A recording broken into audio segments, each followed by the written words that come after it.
Los crímenes de Roma Santa ocurrieron a mediados del siglo XIX, en tiempos de Isabel II, cuando los periódicos se transformaban en el primer medio de comunicación masivo de la historia. Gracias al telégrafo, las noticias podían volar de un extremo del mundo al otro de manera casi instantánea. Los medios de impresión eran cada vez más rápidos y baratos, permitiendo tiradas de varios miles de ejemplares, que gracias al auge de medios de transporte como el ferrocarril, llegaban a cualquier rincón de España en menos de un día. Era, por lo tanto, el terreno perfecto para fabricar la leyenda del llamado hombre lobo de Allariz.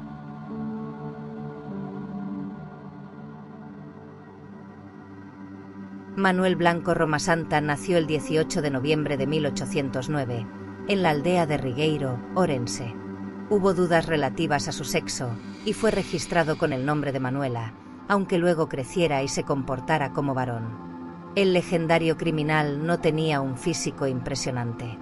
Apenas alcanzaba 137 centímetros de estatura, aunque puede que algunos medios exagerasen la cifra a la baja para destacar su anormalidad, pintándole como alguna suerte de gnomo. Se dice que tampoco era muy robusto. Se alude en las crónicas de la época a su fisonomía vulgar, casi estúpida, y a una sonrisa dulce y candorosa, como la de un niño. También ejercería la profesión de tejedor, algo que en la machista España de Fernando VII se consideraba una actividad propia de mujeres. Roma Santa también sabía leer y escribir, una rareza en aquella época.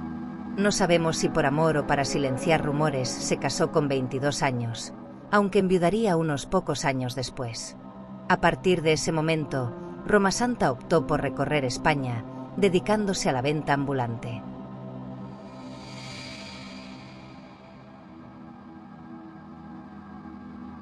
En 1843, cerca de Ponferrada, Roma Santa asesinó al alguacil Vicente Fernández, que le reclamaba una deuda impagada a un proveedor. Roma Santa logró eludir a la justicia, y tras pasar un año escondido, fue a vivir al pueblo orensano de Rebordechao, con el falso nombre de Antonio Gómez. Roma Santa no tardaría en ganarse la confianza de sus vecinos. Buen conocedor de los caminos, gracias a sus actividades como buhonero, muchas mujeres que deseaban buscar empleo en ciudades más grandes, como Santander, le contrataban como escolta. A ninguna se las volvió a ver con vida, ni tampoco a los hijos que a veces se llevaban consigo. Que estuvieran muertas no les impedía escribir cartas contando lo bien que les iba en la capital. Esos mensajes despejaban todas las sospechas en un tiempo en el que las comunicaciones eran mucho más difíciles, y familiares separados por unos cuantos kilómetros podían pasar años sin intercambiar noticias. Además de su provechosa actividad como guía, Roma Santa empezó a ganar fama por vender un ungüento curativo, elaborado con algún tipo de grasa. Sin embargo, las sospechas crecían.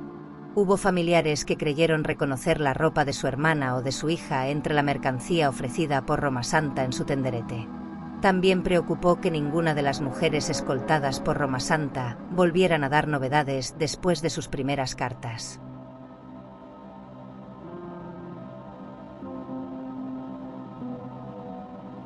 El círculo no tardó en cerrarse, y en 1852 se denunció el caso en el juzgado de Escalona, en Toledo. El 2 de julio de ese mismo año, las autoridades capturaron a Roma Santa, que sería juzgado en Allariz, en Orense. Confesó todos sus crímenes, aunque no consta qué métodos usaron para interrogarle. Al año siguiente, se le condenaría a muerte por garrote vil y también al pago de una indemnización de 1.000 reales por cada una de sus víctimas. En el juicio se acreditaron 9 asesinatos, aunque se estima que pudo matar a muchas más personas. Roma Santa declaró que una maldición le convertía en lobo y que bajo esa forma acababa con sus víctimas. Cuando el fiscal le pidió que demostrase sus palabras y se transformara allí mismo, delante del tribunal, el acusado respondió que la maldición ya había expirado. Un experto en hipnosis pidió clemencia para el reo porque deseaba estudiarlo. La propia reina, Isabel II, intervino para dar su beneplácito y la pena de muerte fue conmutada por cadena perpetua. No sabemos a qué tipo de conclusiones llegaría el experto, ni siquiera si efectivamente se entrevistó o no con el prisionero.